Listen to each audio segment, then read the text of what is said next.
والصلاة والسلام على إمامنا وشفيعنا وزكنا ومولانا محمد صلى الله عليه وسلم وعلى آله وأصحابه ومن تبعهم بإحسان إلى يوم الدين. اللهم ارزقنا فهم النبي، اللهم ارزقنا فهم النبي، اللهم ارزقنا فهم النبي وحفظ المرسلين وإلهام الملائكة المقربين في عافية يا أرحم الراحمين. اللهم اجعل جمعنا هذا جمعا مرحوما وتفرقنا من بعده تفرقا معصوما. أما بعد. Bahagia Tuan Imam Ustaz Ashraf, pegawai Masjid Raja Haji Fisabilillah yang hadir ke masjid pada malam ini, yang jarang-jarang hadir, kita doakan mudah-mudahan kerap-kerap sikit hadir. Lembaga takbir masjid yang hadir pada malam ini, datuk-datuk, datin-datin, tuan-tuan, puan-puan, pakcik-makcik, adik-adik, saya doakan senantiasa sihat dan kehidupan kita senantiasa berada dalam lindungan, inayah, keberkatan daripada Allah, pencipta segala makhluk yang menguasai alam ini dan menguruskan segala hamba-hambanya, sama ada jin, malaikat, iblis, manusia dan juga makhluk-makhluk yang lain. Kita berdoa kepada Allah pada malam ini, mudah-mudahan negara kita Malaysia senantiasa aman damai, berada di bawah perlindungan Allah, dan manusia ataupun orang Islam yang berada di negara Malaysia ini senantiasa patuh dan taat kepada perintah Allah. Dan kita berdoa kepada Allah, mudah-mudahan negara kita ini tidak termasuk di kalangan orang yang dimurkai oleh Allah Subhanahu wa taala. Kita faham bahawa negara kita ataupun orang Islam di Malaysia ini banyak melakukan kesilapan dan kesalahan, terutama yang bercanggah dengan hukum Allah. Maksiat yang begitu banyak yang dilakukan oleh hamba Allah yang juga mengaku beriman kepada Allah, mengaku menjadi umat Rasulullah sallallahu alaihi wasallam. Kerana manusia ini dicipta dengan segala kesilapan yang mereka lakukan, dan Allah memahami, tetapi sebagai manusia yang beriman, kesalahan dan kesilapan kita lakukan itu mesti disusuli dengan taubat, iaitu kita meminta ampun kepada Allah Subhanahu wa taala. Sekali lagi pada malam ini juga kita berdoa kepada Allah supaya Allah Subhanahu wa taala mengurniakan kemenangan dan juga kesabaran kepada sahabat-sahabat kita, rakan-rakan kita, saudara-saudara kita yang berada di negara-negara lain yang senantiasa ditekan, ditindas, dibunuh, dicederakan dan macam-macam lagi lah yang dibuat oleh musuh-musuh Allah kepada orang Islam yang berada di negara-negara yang lain, sama ada di negara China, India, Palestin. Itu tuan sekalian, memang hari-hari lah orang Islam Palestin tak pernah sunyi daripada pukulan ataupun kezaliman daripada bangsa Yahudi ataupun Israel. Kita harap dan kita berdoa mereka cekal dan mereka tabah dan mereka faham bahawa inilah dunia yang penuh dengan liku-liku ujian daripada Allah Subhanahu wa taala. Rakyat Malaysia walaupun nampak macam selesa, tapi juga menerima ujian daripada Allah. Keselesaan yang mereka dapat itu juga merupakan ujian daripada Allah. Adakah mereka masih lagi mengingati Allah dalam keadaan keselesaan yang diberikan oleh Allah Subhanahu wa taala? Sejarah bangsa-bangsa yang terdahulu memaparkan kepada kita bagaimana ada bangsa yang begitu selesa, kemewahan yang diberikan oleh Allah kepada bangsa-bangsa yang lepas.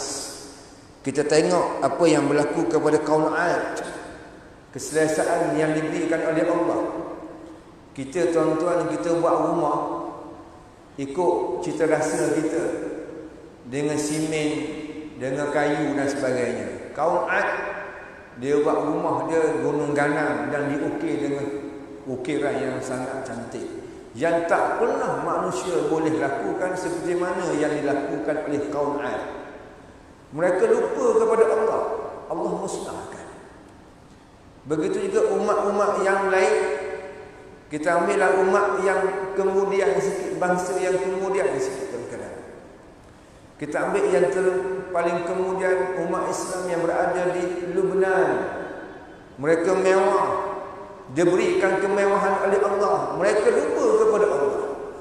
Mewah itu juga merupakan ujian daripada Allah. Allah nak tengok kemewahan yang Allah bagi itu, hamba aku bersyukur ataupun tidak. La in syakartum la azidannakum. Sifir Allah senang tuan-tuan. Senang saja. La in syakartum la azidannakum wa la in kafartum inna azabi lasyadid. Allah bagi nikmat, syukur. Orang yang kaya bertambah kaya, syukur. Syukur ini tuan-tuan sekalian dengan lafaz, kalau mengikut pandangan yang diberikan oleh Syekh Mutawalli Sya'rawi rahimahullah, syukur itu dengan mulut, alhamdulillah. Allah bagi kesenangan, bagi duit, bagi kemewahan kewangan dan sebagainya, alhamdulillah. Kita ucapkan dengan mulut kita berulang kali. Tetapi kita ucapkan dengan mulut, kita kena susuli dengan tindakan. Tak cukup dengan hanya kita menyebut alhamdulillah. Tindakan kita macam mana? Solat buat tak buat, puasa buat tak buat, zakat buat tak buat, tunai tak tunai, dan juga ibadat-ibadat yang lain termasuk sedekahnya, bantu orang fakir miskin, bantu orang susah, adakah kita buat ataupun tidak? Iaitu yang dikatakan disusuli dengan tindakan. Kalau kita kata alhamdulillah Allah bagi rezeki yang begitu banyak kepada orang kaya-kaya, disusuli dengan tindakan yang memaparkan bagaimana dia menggunakan nikmat yang Allah bagi itu bertepatan dengan kehendak Allah. Itu yang dikatakan la in syakartum la azidannakum. Berkata Syekh Mutawalli Sya'rawi, la azidannakum. Siapa yang tambah? Bukan kita dapat itu, dapat ini, kita sebab kita yang pandai bisnes dan sebagainya. La azidannakum, Allah tambah. Kata Allah, aku akan tambah lagi. Tambah. Kawan tu bersyukur, dia tambah. Bersyukur, dia tambah. Bersyukur, dia tambah. Tapi dalam masa yang sama, tuan-tuan, kaedah berdakwah ni ada dua. Nabi kita Muhammad SAW, dia menggunakan dua kaedah. Sebab tu kita kalau berdakwah ni, kadang-kadang kita guna dua kaedah ni, dan kadang-kadang kita guna satu. Tengok situasi. Nabi kadang-kadang Nabi guna yang pertama, kadang-kadang Nabi guna yang kedua. Yang pertama dia panggil inzar, bagi amaran. Yang kedua dia panggil tabsyir, bagi berita gembira, tuan-tuan. Contohnya tuan-tuan, kawan kita jiran sebelah rumah kita tu tak pernah sembahyang Jumaat, bahkan tak pernah solat. Kadang-kadang manusia ni, kita dakwah dia, kita bagi peringatan, dia boleh berubah dengan peringatannya. Main, kamu tak solat, confirm neraka kamu ni. Contoh tuan-tuan, memang kamu ahli neraka. Main. Kadang-kadang dengan ayat kita, inzal kita, amaran kita selit sikit ayat Quran, kita selit ke hadis yang kita hafal, kita bagi kat dia. Kadang-kadang dia berubah dengan sebab inzal, dengan sebab amaran yang kita bagi kepada dia. Ayat Quran, hadis yang berbentuk amaran. Dan kadang-kadang manusia boleh berubah dengan sebab tafsir. Kita bagi berita gembira. Main, kalau kamu pergi masjid, kamu semayang, confirm kamu syurga. Allah suka kamu kalau kamu semayang. Allah sayang kamu kalau kamu semayang. Tabsyir, berita gembira kita bagi kat dia. Kadang-kadang dia berubah dengan sebab berita gembira. Itu kaedah dakwah ni Nabi guna dua, betul kan? Kadang-kadang inzar, kadang-kadang Nabi guna berita gembira kepada para sahabat ridwanullah alaihim ajma'in. Itulah kaedah dakwah. Jangan guna satu je. Kan memanglah kita bekeng, memanglah kita bengis, kan? Tapi janganlah bengih, dakwah pun bengih juga. Terus sekalian asyik bagi inzar je. Sembahyang tak? Tak, confirm syurga, confirm neraka. Bagi zakat tak? Tak zakat. Ini geng neraka juga. Asyik inzar kan. Kadang-kadang orang tu dia boleh berubah dengan inzar amaran. Kadang-kadang ada manusia dia boleh berubah dengan sebab kita bagi benda at-tabsyir, suatu cakap yang berbentuk memberikan khabar gembira daripada Allah Subhanahu Wa Taala. Sembahyanglah main. Kamu sembahyang, kamu boleh bersama aku dalam syurga. Seronok aku berkawan dengan kamu. Atas dunia aku berkawan dengan kamu. Aku naklah berkawan kamu kat syurga. Tapi kamu kena sembahyanglah. Sebab Allah kata kalau sembahyang kamu masuk syurga. At-tabsyir, kita bagi berita gembira. Itu kaedah dakwah yang kadang-kadang boleh mengubah orang. Itu yang digunakan oleh baginda sallallahu alaihi wasallam. Jadi kita berdoa kepada Allah tuan-tuan dalam mukadimah yang saya sampaikan, mudah-mudahan kita baca dalam berita tentang macam-macam orang Islam di luar sana dikenakan ujian yang begitu hebat oleh Allah Subhanahu Wa Taala. Umat Islam Palestin, umat Islam di Syria tak habis-habis berperang.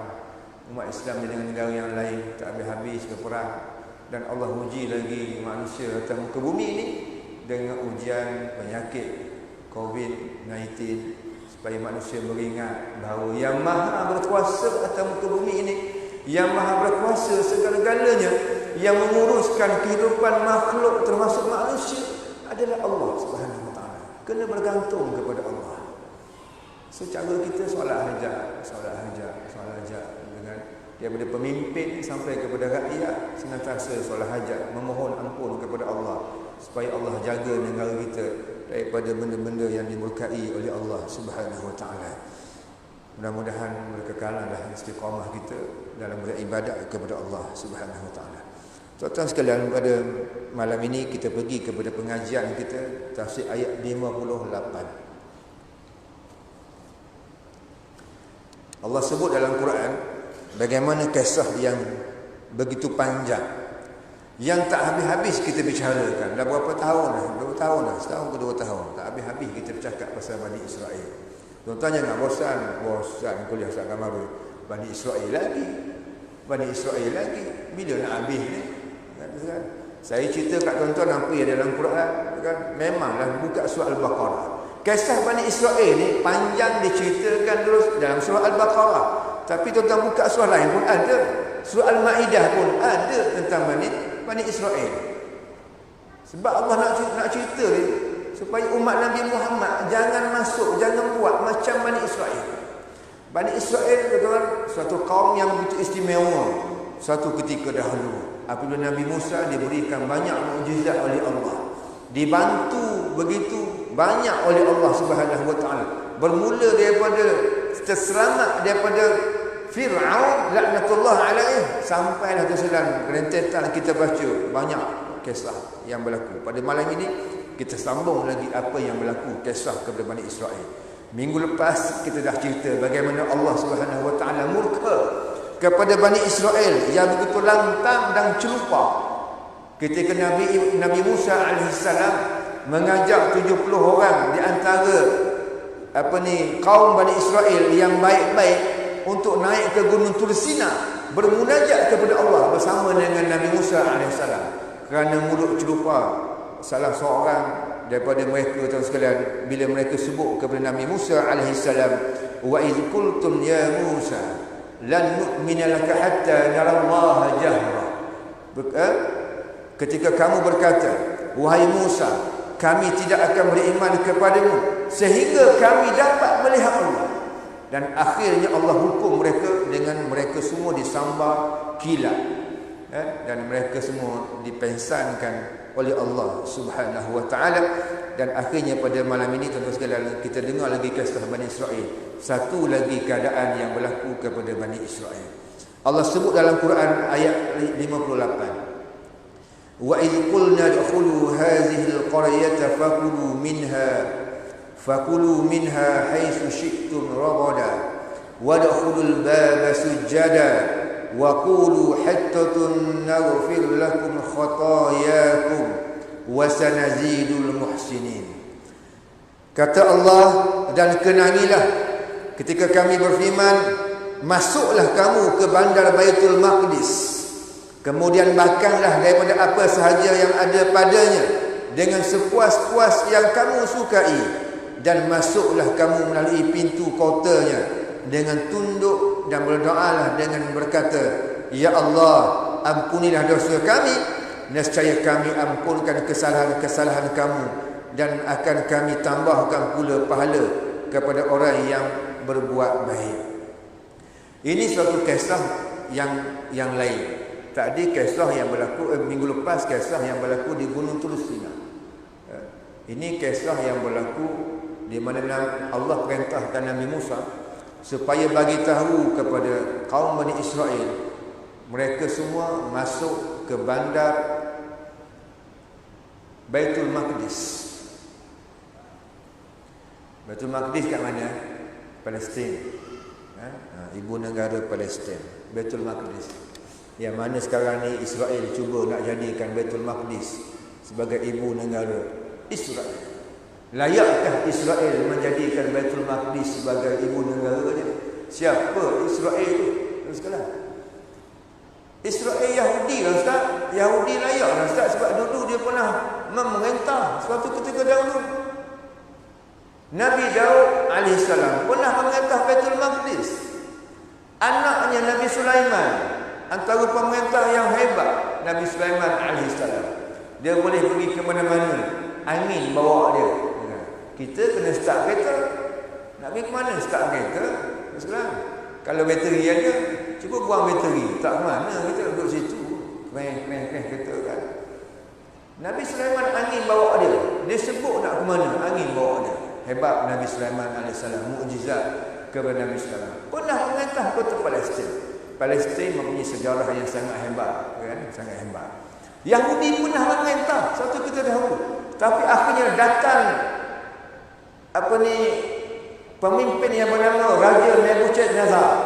Ini Raja Babylon, kan? Idola kepada Saddam Hussein. Raja Nebuchadnezzar, Raja Babylon datang menghapuskan semua orang Yahudi, halau semua Yahudi sekalian yang pernah memerintah kota Baitul Maqdis suatu ketika dahulu. Kalau tak silap, bukan 350 Masihi dia punya tarikh, kata silap saya. Tuan-tuan sekalian, dia pernah memerintah, tapi bolehkah dia mendakwa bahawa Baitul Maqdis hak Israel? Siapa Israel, tuan?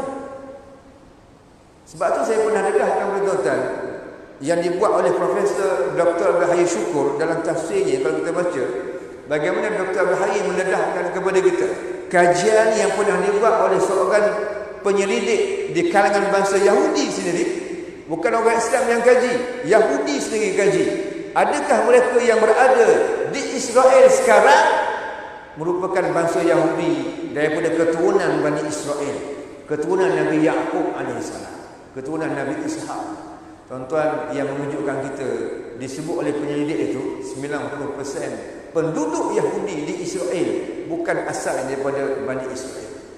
Dia merupakan daripada Rusia, daripada belah-belah Rusia, daripada belah sana, kan? Dipanggil datang ke Israel ketika kerajaan British panggil datang Israel.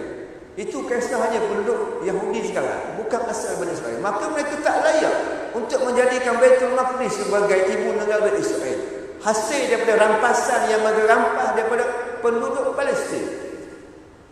Bangsa Kanaan, bangsa Palestin, bangsa Kanaan merupakan bangsa asal yang berada di Palestin, bukan Yahudi.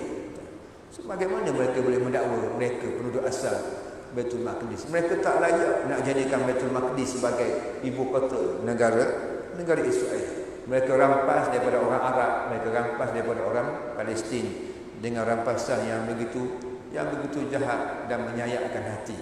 Sehinggalah sekarang hampir 1 juta lebih, betul kan? Hampir 2 juta orang Palestin duduk bawah khemah. Rumah ni nak buat, nak perlukan duit, nak perlukan bajet, nak buat rumah sekarang. Nak buat rumah 1 bilik, anak ramai, orang Arab anak ramai, betul tak? Duduklah bawah khemah berapa tahun, betul kan? Ada yang duduk 20 tahun, ada yang duduk 30 tahun. Kita tanyalah, ada orang Palestin kat Masjid Raja Haji, cuba sembang dengan dia. Begitu lama 20 tahun, 30 tahun, 40 tahun. Lama duduk di bawah khemah.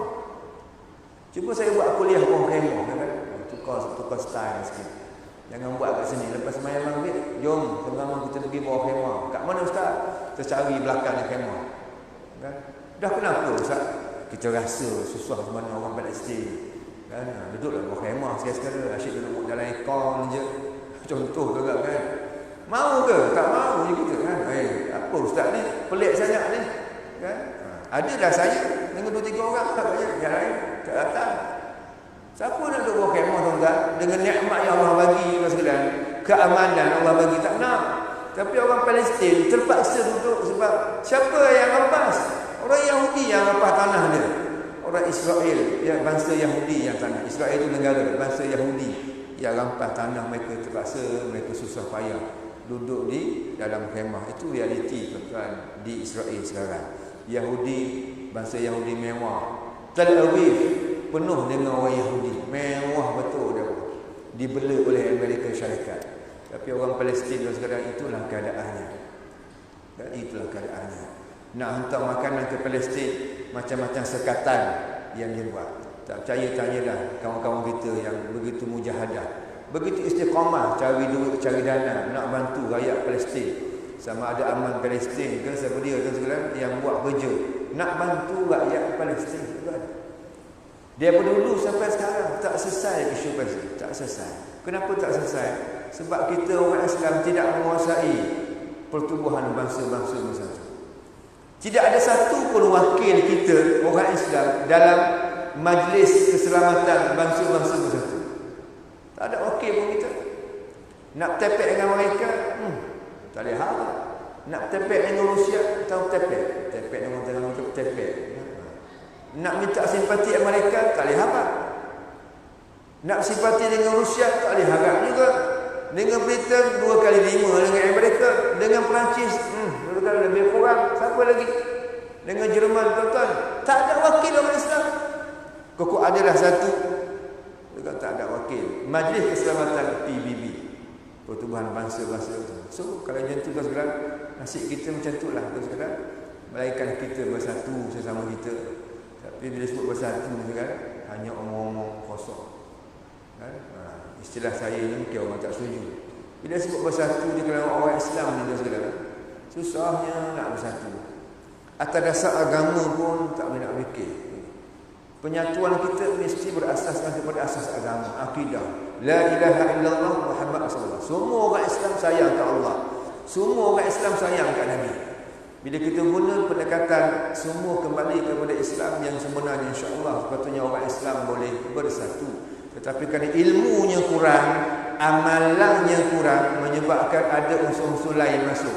Unsur asabiah masuk, unsur mempertahankan kabilah masuk, unsur mempertahankan keturunan masuk, semua masuk. Iman tak kuat, amalan kurang, ilmu tak ada, terus kena habis. Dia tak akan ada nikmat untuk bersatu kerana banyak halangan-halangan lain yang boleh mengganggu ketika untuk bersatu atas nama asas Islam. Semua yang saudara se-Islam. Innamal mu'minuna ikhwah tu langsung dia tak merasai istilah innamal mu'minuna ikhwatun. Baik tuan-tuan, berdasarkan kepada ayat ini, tuan-tuan sekalian, Allah kisahkan tentang Bani Israel. Allah perintahkan mereka masuk kota Palestin, bandar Palestin. Kenapa mereka dia perintahkan Allah masuk bandar Palestin? Tuan-tuan sekalian, bangsa Yahudi ni Allah bela dan arti kata bagi nikmat lepas selamat dari Firaun sekalian. Allah bagi macam-macam nikmat kat mereka sekarang, bagi makan macam-macam makanan Allah bagi kat mereka, termasuk al-manna dan as-salwa yang sangat hebat. Allah bagi awan memayungi kerana kepanasan sekarang. Maka mereka minta kepada Nabi Musa, asyik duduk macam ni je, nak masuk bandar lah pula. Allah perintahkan mereka masuk bandar Palestin. Bila Allah perintahkan mereka pergi ke bandar Palestin, pergi ke negara Palestin dan masuk ke bandar, apa dia orang cakap? Dia orang kata apa? Ketika kami berfirman, masuklah kamu ke bandar, yakni Baitul Maqdis, negara Palestin. Kemudian makanlah daripada apa sahaja yang ada padanya, dengan sepuas-puas hati kamu yang kamu sukai. Dan masuklah kamu melalui pintu kotanya dengan tunduk dan berdoalah dengan berkata, ya Allah, ampunilah dosa kami. Apa yang berlaku tuan-tuan? Mengikut pengarang kitab ini, saya baca apa yang disebut oleh Profesor Dr. Rahim Syukur dalam kitab ini. Riwayat menyatakan bandar yang dimaksudkan ini itu ialah Baitul Maqdis. Baitul Maqdis ataupun Baitul Muqaddas, kan? Baitul Maqdis iaitu negeri yang Allah perintahkan Bani Israel supaya memasukinya setelah keluar daripada Mesir. Tetapi mereka tidak berani masuk kerana tidak sanggup melawan kaum yang lebih perkasa daripada mereka yang sedia tinggal di negeri itu. Mereka terpaksa mengembara di padang pasir selama 40 tahun. Mereka dapat memasuki hanya pada zaman pemerintahan Yusha bin Nun yang telah berjaya menakluk dan memasuki negeri itu. Allah Subhanahu wa taala sekarang dia seksa hamba-Nya berdasarkan kepada doa para rasul. Kaum Nabi Lut kena hentam, kena azab sehingga menjadi laut mati di Jordan, luas kawasannya. Siapa yang berdoa? Nabi Lut berdoa, Allah musnahkan. Nabi Syuaib alaihissalam kena petir, akhirnya mati. Siapa yang berdoa? Nabi Syuaib yang berdoa. Tu doa Nabi tu makbul, tuan-tuan. Nak ceritain doa Nabi tu makbul. Nabi Musa alaihissalam, bila Allah perintahkan Nabi Musa bagi tahu kaum kamu masuk ke Baitul Maqdis, tuan-tuan, dah mereka minta nak masuk bandar, Allah perintahkan masuk Baitul Maqdis. Apa yang mereka jawab? Apa yang golongan Bani Israel jawab? Tak nak. Kami tak nak masuk Baitul Maqdis. Kenapa?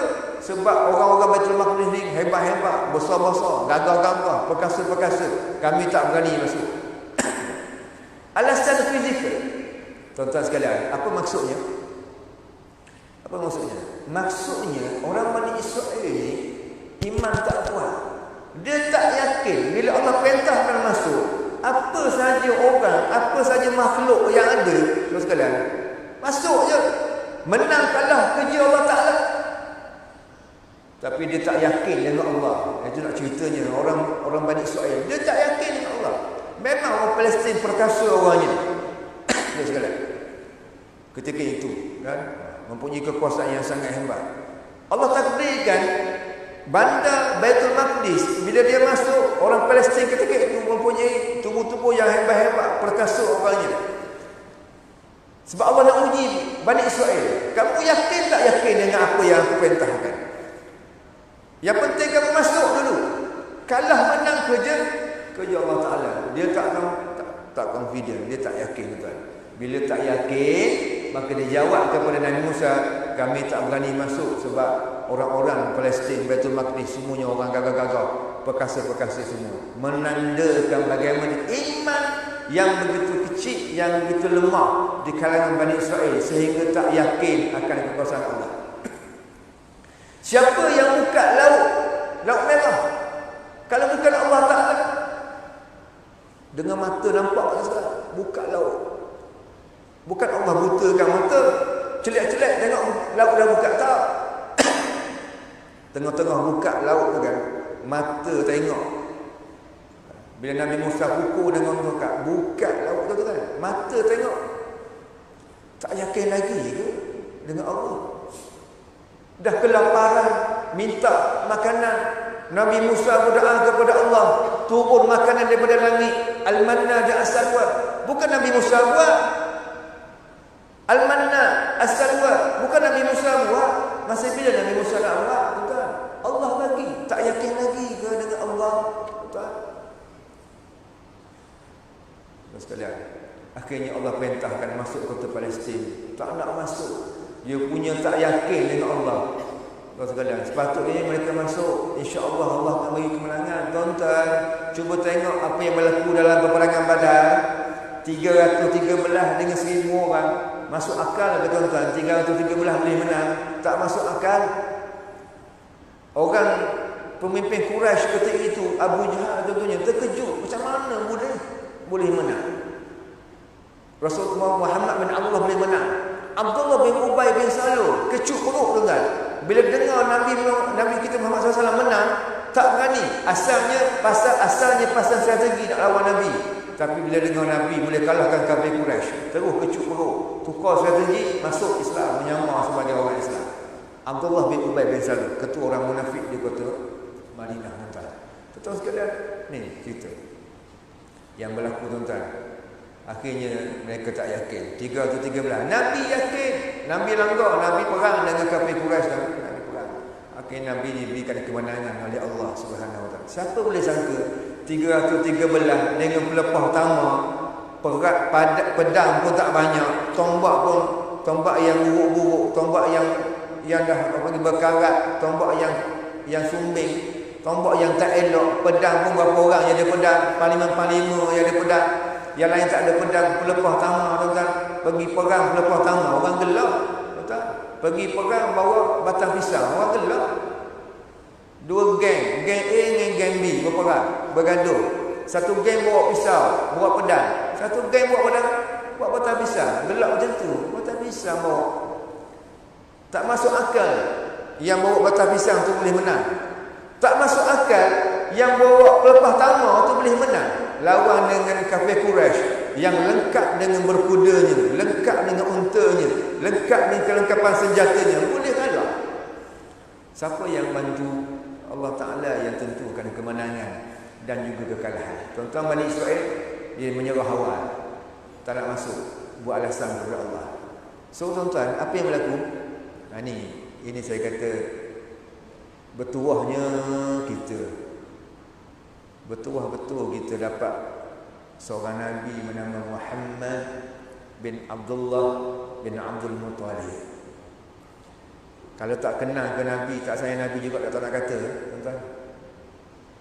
Bila Bani Israel, tuan-tuan, dia tak nak masuk ke Palestin, apa Nabi Musa buat? Nabi Musa berdoa kepada Allah, ya Allah Tuhanku, pisahkan aku dengan kaumku. Pisahkan aku dengan kaumku. Tuan-tuan, Allah kabulkan permintaan Nabi Musa. Dan Allah sesatkan Bani Israel selama 40 tahun di padang pasir semenanjung Sinai. 40 years, 40 tahun. Bukan 4 tahun, bukan 4 bulan, 40 tahun. Duk main keliling 40 tahun. Siapa yang berdoa? Nabi Musa berdoa. Ni umat Nabi Muhammad ni, tuan-tuan.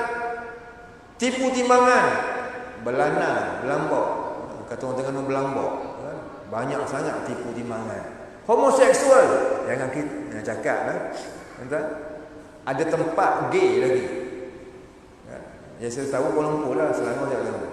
Ada tempat gay lagi, tuan-tuan. Jangan kata apa, tempat yang lelaki dengan lelaki, perempuan dengan perempuan, ada. Punya umat Nabi Muhammad. Menipu, khianat, semua dia. Tapi kenapa Allah tak azabkan umat Nabi Muhammad seperti mana umat Nabi lain? Sebab Nabi kita Muhammad sallallahu alaihi wasallam yang kita sayang pernah berdoa kepada Allah, doa yang sangat panjang, tuan-tuan. Tapi antara kesimpulan yang kita dapat kita ambil daripada doa itu, janganlah kamu azabkan umat aku ya Allah seperti mana kamu azabkan umat-umatku yang lain. Tu Allah kenal doa Nabi Muhammad SAW, Nabi kita Muhammad SAW. Allah kenal. Nabi tak berdoa, ya Allah Tuhanku, mana-mana yang geng-geng homoseksual, kamu tibai semua. Jangan ada atas muka bumi. Mana yang tipu timbangan, kamu tibai semua. Jangan bagi duduk atas muka bumi ni. Mana yang derhaka mak ayah, kamu tibai semua. Jangan duduk atas muka bumi ni. Nabi tak berdoa macam tu. Tapi kalau Nabi doa, jadi. Sebab doa Nabi dimakbulkan oleh Allah. Tapi Nabi berdoa kepada Allah, jangan kamu azabkan umat aku seperti mana kamu azabkan umatku, umat-umat yang lepas, kaum-kaum yang lepas. Nabi Musa berdoa kepada Allah, asingkan aku dengan umat aku. Maka 40 tahun kaum Bani Israel sesat di semenanjung Sinai tanpa apa-apa bekalan yang ada kepada mereka. Tuan-tuan dan puan sekalian, ini bisa dia. Ini bahaya pentingnya kita faham doa nabi-nabi, para nabi dan juga para rasul alaihi wasallam. Kerana Nabi sayang kat kita lah. Nabi pesan supaya jangan buat itu, jangan buat ini, jangan buat ini. Itu Nabi pesan. Nabi pesan sebab Nabi sayang. Kalau Nabi tak sayang, Nabi tak pesan kat kita. Nabi Musa nak ajak Bani Israel supaya yakin pada Allah je. Apa yang Nabi Musa suruh tu, itu yang Allah suruh lah. Bukan Nabi Musa suruh. Sebab tu dalam ayat ni tuan-tuan, kalau kita tengok ayat ni, siapa yang tengok, saya pernah cerita kat tuan-tuan, dia tak panggil Nabi Musa, dia panggil Musa punya biadab punya Bani Israel. Kita tuan-tuan nak panggil Nabi kita Muhammad aja. Hei Muhammad, tak. Kita panggil ya Rasulullah, ya apa ni, kalau kita panggil Nabi Muhammad, kita sebut Muhammad bin Abdullah sallallahu alaihi wasallam. Kita salawat akan Nabi. Punya beradab kita dengan Rasulullah. Dan kalau kita buka Quran sekalipun, kalau kita buka Quran 30 juzuk, tuan-tuan buka Quran, ada tak ayat yang Allah panggil Rasulullah dengan nama Muhammad? Tak akan jumpa. Tuan-tuan akan jumpa ayat Quran yang Allah panggil ya Muhammad, ya ayuhan Nabi, wahai Nabi, ya Rasulullah, wahai Rasulullah. Itu panggilan Allah kepada Nabi kita Muhammad. Kalau Allah begitu tertib dengan Rasulullah, umatnya kenalah tertib dengan Rasulullah sallallahu alaihi wasallam. Sekarang supaya jangan ada orang tidak jaga adab dengan Rasulullah. Sebab tu adab kita, kalau orang sebut nama Rasulullah, kita kena jawab sallallahu alaihi wasallam. Jawablah senyap. Kan?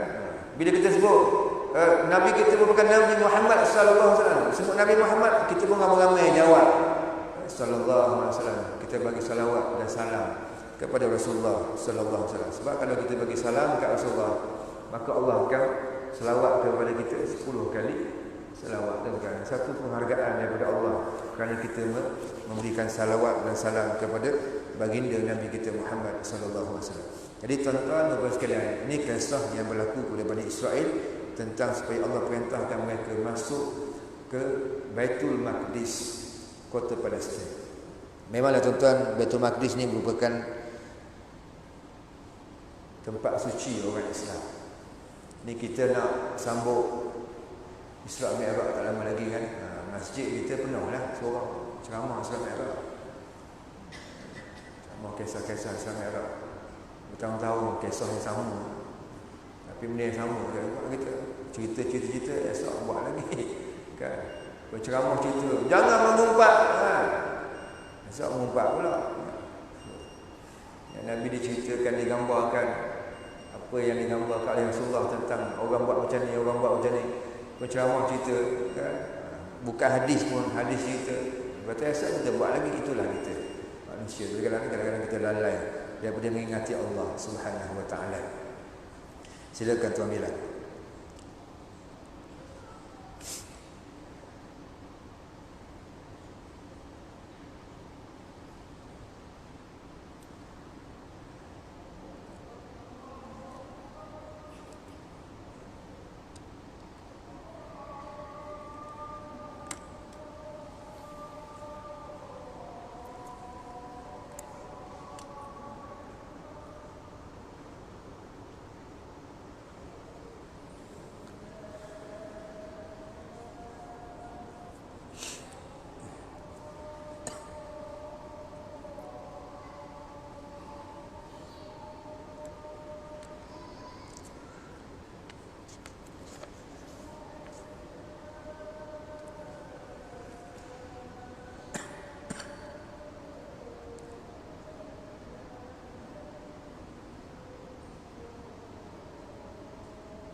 وبعثناك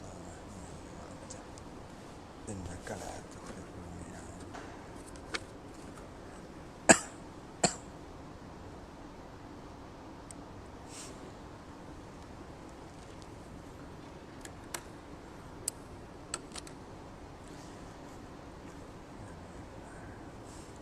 Baik, tuan-tuan sekalian, sebelum kita sembahyang salat Isyak berjemaah, jadi sikit lagi sebelum kita habiskan kuliah kita pada malam ini, itulah di antara kisah yang berlaku tentang situasi keadaan Bani Israel di zaman Nabi Musa AS apabila mereka ingkar arahan Allah Subhanahu Wa Taala untuk memasuki kota Baitul Maqdis.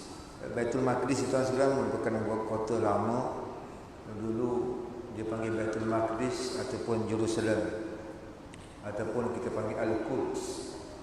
Istilah yang digunakan yang senang kita sebut Al-Quds. Baitul Maqdis merupakan kota lama yang pernah diperintah oleh pemerintahan zaman kuno, pernah diperintah oleh Rom, pernah kita memerintah zaman Sayyidina Umar Al-Khattab radhiyallahu anhu, kita pernah berjaya mengalahkan dan menguasai Baitul Maqdis.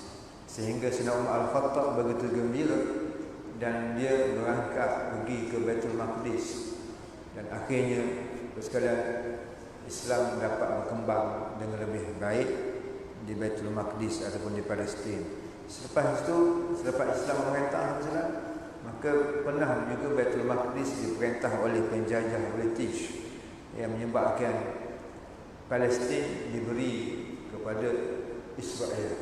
Pada tahun 1948 perjanjian yang berlaku menyebabkan Israel ataupun bangsa Yahudi berjaya menguasai Palestin. Akibat daripada kelemahan kita orang Islam, sebab kita lemah, maka negara-negara orang Islam dipecah-pecahkan, dibagi-bahagikan di kalangan kuasa-kuasa besar yang ada ketika itu, dan akhirnya orang Palestin berada di zaman pendudukan ataupun penguasaan negara Israel sampai sekarang. Bermula 1948 sampai dan sekarang Palestin dikuasai oleh Israel, oleh orang Yahudi, ataupun dengan kata lain yang lebih betul adalah dikuasai oleh pertubuhan Zionis antarabangsa. Sebab bukan semua orang Yahudi itu Zionis. Bukan semua orang Yahudi itu Zionis. Zionis adalah kumpulan pengganas di kalangan orang Yahudi, Zionis. Bukan semua orang Yahudi itu Zionis, tetapi semua Zionis itu adalah Yahudi. Itu kita kena faham. Sebab tu ada orang juga orang Yahudi yang tak setuju dengan kumpulan Zionis yang mengatur pertelingkahan, perubahan yang ada kepada orang Islam ini banyak dilakukan oleh, dirancang oleh kumpulan pertubuhan Zionis antarabangsa. Saya tak cakap, tapi yang cakapnya Dr. Fathiyah Khan. Kalau tuan-tuan buka buku yang dikarang oleh Dr. Fatih Yakan tentang suasana yang berlaku, Dr. Fatih Yakan dia pernah bongkar siapakah yang berkuasa di PBB, Pertubuhan Bangsa-Bangsa Bersatu. Dia mendedahkan bahawa kebanyakan sekretariat yang besar, kan, ketua-ketua yang ada di PBB, semuanya kepalanya adalah orang Yahudi. Orang Yahudi. Dan paling tidak dia cenderung kepada Yahudi. Dan Yahudi tuan-tuan, muka baik macam mana pun, pakai bedak comel macam mana pun, Yahudi tuan-tuan. Nak kena ingat satu je kita orang Islam. Ini Quran sebut. Ini Allah sebut kepada kita. Dia sedekah macam mana kat kita pun kan, kita kena ingat satu je pesan Allah kepada kita. Walan tarda 'anka al-yahud walan nasara hatta tattabi' millatahum. Bahkan sampai kamu masuk lubang biawak sekalipun, dia akan cari kamu. Dia akan cari pasal dengan kamu, kata Rasulullah sallallahu alaihi wasallam. Ini Yahudi, ini Kristian, musuh tradisi kita sejak dulu sampai lah bila-bila. Sekarang dia akan cari pasal dengan orang Islam. Kita kena sabar, ya, mudah-mudahan Allah bagi kemenangan kepada kita. Kita yakin Islam itu akan menang. Tetapi terus terang Allah nak bagi kemenangan ni, Allah nak supaya hamba-Nya umat Islam tu bersedia menerima kemenangan. Umat Islam kena bersedia menerima kemenangan. Bukan sedebuk jatuh macam tu je menang, buk jatuh Islam menang. Nak isi kemenangan macam mana? Waktu bertelagah sama sendiri. Itu yang berlaku di Afghanistan. Bila mereka berjaya mengalahkan Soviet Union, dipecahkan Soviet Union, ini isi kemenangan dengan apa? Akhirnya apa yang kita dapat? Kehinaan juga yang kita dapat sebab kita tak laksanakan kemenangan yang Allah bagi dengan baik. Kata Sayyidina Umar, nahnu qaumun a'azzana Allah bil Islam, famahma nabata bil 'izzah bighairi ma 'azzana Allah azzallana Allah. Kata Sayyidina Umar, kita semua ni orang Islam, satu kaum yang dimuliakan Allah dengan Islam. Kalau kamu cari kemuliaan selain daripada Islam, azzallana Allah, kata Sayyidina Umar, Allah akan hina kamu. Itu satu kata-kata yang sangat memberi perasaan kepada kita. Apa pun kita kena berpijak di bumi nyata bahawa Islam merupakan yang paling tinggi. Al-Islamu ya'lu wa la yu'la alayhi. Jadi kisah Bani Israel yang Allah cerita pada kita supaya umat Nabi Muhammad jangan buat perangai macam tu lagi. Kan? Sebab tu konsep jihad yang ada dalam Islam, ramai orang salah erti konsep jihad. Dia kira jihad perang. Nak kena baca banyak sudut. Perang dengan siapa? Bukan jihad dia. Jihad dengan siapa nak perang? Dengan orang Islam jihad ke? Nak kena baca konsep jihad. Jangan seru jihad. Tapi nak kena baca fiqahnya. Kalau betul baca fiqahnya, insya-Allah betul lah konsep jihad yang diamalkan seperti mana yang diajar kepada kita oleh Rasulullah SAW. Mudah-mudahan bermanfaat kuliah saya pada malam ini kepada tuan-tuan dan puan sekalian, untuk sama-sama kita melatih diri kita supaya terus sayang kepada Islam, sayang kepada Allah dan sayang kepada Rasulullah sallallahu alaihi wasallam. Terima kasih banyak. Nanti kita jumpa lagi pada masa yang akan datang dan kita akan ceritakan lagi tentang kisah apa kesudahan Bani Israel setelah mereka disesatkan oleh Allah selama 40 tahun di semenanjung Sinai dalam keadaan yang kepanasan, ya, matahari. Adakah makanan mereka cukup? Adakah minuman mereka cukup? Adakah Nabi Musa rasa simpati dan kasihan bila dia berdoa kepada Allah, asingkan aku dengan kaumku? Adakah Nabi Musa rasa kasihan kat umat dia, kat kaum dia? Dan Nabi Musa berdoa kepada Allah supaya bagilah pertolongan bantuan kepada kaumku Bani Israel. Adakah itu kesudahan kisah Bani Israel? InsyaAllah kita akan cuba ceritakan pada masa yang akan datang. Terima kasih banyak. Aku qauli hadza. Wassalamualaikum warahmatullahi wabarakatuh.